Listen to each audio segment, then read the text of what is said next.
RJD के नगर अध्यक्ष engineer Ramesh Kumar Yadav उर्फ लालू के भी नाम से इनको लोग जानते हैं। बता दें कि गठबंधन के उम्मीदवार औध बिहारी चौधरी और पूर्व बिहार विधानसभा स्पीकर को लेकर के ये लोग काफ़ी एक्टिव है। चलिए इनसे आज जुड़ रहे हैं और बात करेंगे कि किन विजन के साथ ये लोग इस बार चुनावी मैदान में हैं। रमेश जी, बहुत बहुत पहले स्वागत है हमारे चैनल में आपका। आपके माध्यम से आपके दर्शकों को बहुत बहुत कोटि कोटि प्रणाम। नगर अध्यक्ष है, काफ़ी आपके कंधों पे जिम्मेवारी है। किस तरह से तैयारियां चल रहा है और क्या कुछ विजन है? देखिए, हम लोग तैयारी जिस तरीके से कर रहे हैं, बहुत ही अच्छा रिस्पांस मिल रहा है। जहाँ पे भी जा रहे हैं हम लोग को उम्मीद से ज़्यादा समर्थन लोगों का प्राप्त हो रहा है, जिससे लग रहा है कि इस चुनाव में बहुत ज़्यादा कठिनाई हम लोग को नहीं होने वाली है, क्योंकि जो कैंडिडेट हम लोग के हैं सबसे स्वच्छ छवि के, ईमानदार और बहुत ही अनुभवी व्यक्ति हैं। पिछले सभा में तेजस्वी प्रसाद यादव जी ने भी बहुत ही अच्छा बात बोले कि मैं युवा हूं और ये अनुभवी हैं, और युवा और अनुभव दोनों अगर साथ साथ कार्य करेगा तो सफलता अवश्य मिलेगी और बहुत ही सटीक हम लोगों को सॉल्यूशन प्राप्त होगा किसी भी कार्य करने के लिए। अनुभव के बिना आपको युवा से कार्य नहीं हो सकता है। अनुभव के साथ साथ युवा भी हो तो कार्य बहुत तेजी से और अच्छा होता है। जन विश्वास यात्रा जो था राजपुर खेल मैदान में, रघुनाथपुर में तेजस्वी का जब सभा चल रहा था, काफ़ी क्राउड था, जन सैलाब था। क्या लग रहा है कि वो जो भीड़ है कन्वर्ट वोटों में हो पाएगी 25 मई को? मैं आपको बता देना चाहता हूं कि वहां पे हम लोग बहुत तैयारियां नहीं किए थे। नहीं, पूरा जिला से हम लोग किसी कार्यकर्ता को बोले थे कि आप लोग को आना है, और यहाँ से हम लोग 11 बजे आवाज़ से निकले। वहाँ गए तो इतना ज़्यादा क्राउड था जिसको मुझे देख के लगा कि अरे भाई, हम लोग तैयारी तो अच्छा से किए नहीं, किसी को बुलाए नहीं, अपने यहाँ तक कि पदाधिकारियों लोग को भी हम लोग इनवाइट नहीं किए कि आप लोग सभी लोग आए हैं। लेकिन उसमें हमको लगा 25% पदाधिकारी लोग पहुँचे थे, और वहाँ की लोकल जनता इतना ज़्यादा आ गई थी कि उम्मीद से ज़्यादा। तो हमको लगा कि चलिए, जब खुद से लोग इतना पहुंच रहे हैं तो जीत सुनिश्चित है। यहाँ पे तो बहुत सारे विपक्षी लोग हैं, वो पैसा दे के, सामान बांट के लोगों को भीड़ इकट्ठा कर रहे हैं, हम लोग को जैसे पता चलता है। और हम लोग बिना बुलाए इतनी ज़्यादा भीड़ आ रही है तो जीत स्वाभाविक सी बात है। तेजस्वी यादव ने जिस तरह से आखिरी में मंच से जाते जाते औध बिहारी को जो माला पहनाया जीत का, वो लोगों को कुछ कहना है कि वो हार की माला है। देखिए, तेजस्वी जी प्रसाद यादव जी को यूथ आइकन है और आज के रोजगार मशीन है, युवाओं के लिए आइडियल है। इसलिए अगर वो वध बिहारी चौधरी जी को अगर माला पहनाते हैं तो समझ लीजिए कि यहाँ की जनता अवश्य उनको माला पहनाएगी, और जो लोग ये हार की माला कहते हैं वो उनकी खुद की माला हो जाएगी। चलिए, काफ़ी हॉट सीट बन गया है सिवान की जो सीट है। एक तरफ जदयू के उम्मीदवार, फिर कुछ लोग निर्दलीय भी हैं। क्या लग रहा है, कितना मजबूती दिख रहे हैं धरातल पे औध बिहारी चौधरी? देखिए, ये हमेशा हॉट सीट रहा है और मुझे उम्मीद है कि हमेशा हॉट सीट ही रहेगा। लेकिन जो जदयू के उम्मीदवार हैं वो तो आप सभी जानते ही हैं कितना शिक्षित हैं और कितना लोग उनको लाइक कर रहे हैं। यहाँ तक कि बीजेपी का कोड वोटर जो होता है वो भी उनके साथ न जाके कहीं इधर उधर घूम रहे हैं लोग, क्योंकि अच्छे कैंडिडेट नहीं दिए हैं, इस वजह से लोग इधर उधर घूम रहे हैं।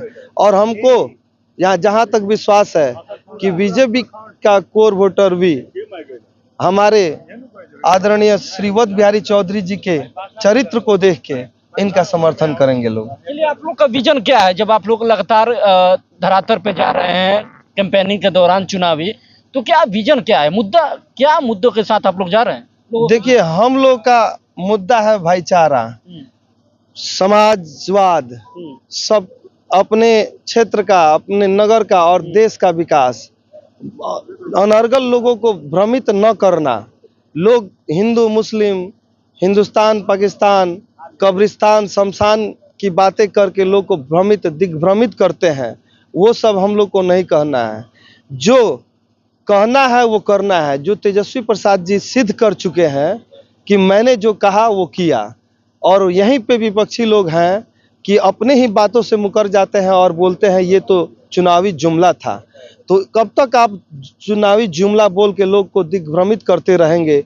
अब समय आ गया है जनता को कि अपना रास्ता स्वयं बनाएं और दूसरे के दिग्भ्रमित किए हुए रास्ते पे न चले, क्योंकि आज लोग निगाहें कहीं पे, निशाना कहीं पे होता है।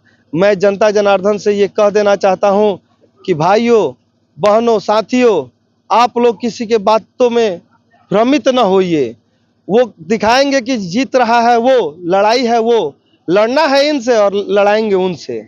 तो आप लोग अपने वोट का वैल्यू समझिए। लोग विदेशों से लोग पैसा खर्च करके अपना एक वोट देने के लिए आते हैं और आ रहे हैं, और आप लोग यहाँ अपना वोट का वैल्यू नहीं समझेंगे।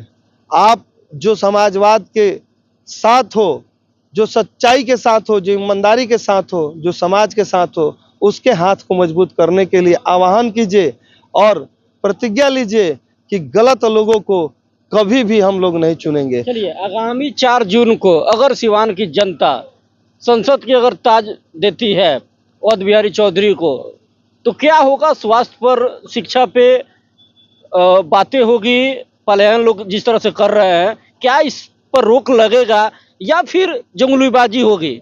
देखिए, हम लोग जुमलेबाजों वाली पार्टी नहीं है।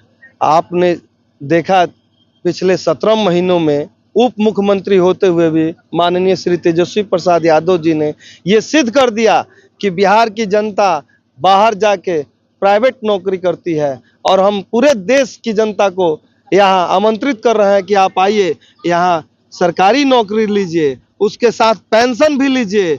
इन सब के साथ क्या मंशा रही है? लोगों को गुलामी की तरफ ले जाने की, लोगों को प्राइवेटाइजेशन की तरफ ले जाने के लिए। वो सिस्टम नहीं बनाते हैं, सिस्टमों को उजाड़ देते हैं। अरे भाई, अगर किसी सिस्टम में कोई कमी है तो सिस्टम को रिपेयर किया जाता है कि सिस्टम को बेच दीजिएगा।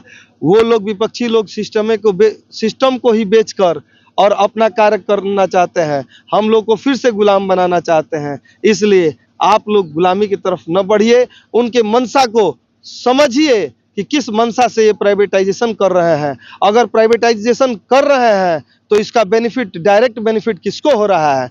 यही अंबानी को संपत्ति 10 सालों में 500 गुना हो गया, और अपने देश का प्रति व्यक्ति आय मात्र 27 रुपया है।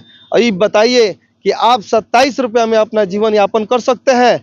3 टाइम का भोजन कर सकते हैं? ये कतई भी नहीं। जिस दिन 80 करोड़ लोगों को ये लोग आपको राशन जो दे रहे हैं वो बंद कर देंगे, तो हमारा स्थिति पाकिस्तान, बांग्लादेश और श्रीलंका से बदतर स्थिति होने जा रही है। इसलिए मेरे भाइयों, बहनों, साथियों, संभल जाइए।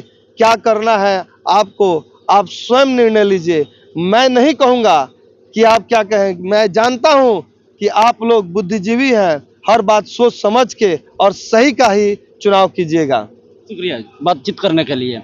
ये थे हमारे साथ आरजेडी के नगर अध्यक्ष इंजीनियर रमेश कुमार, जिनसे हमारी लोकसभा चुनाव पे चर्चाएं हुई।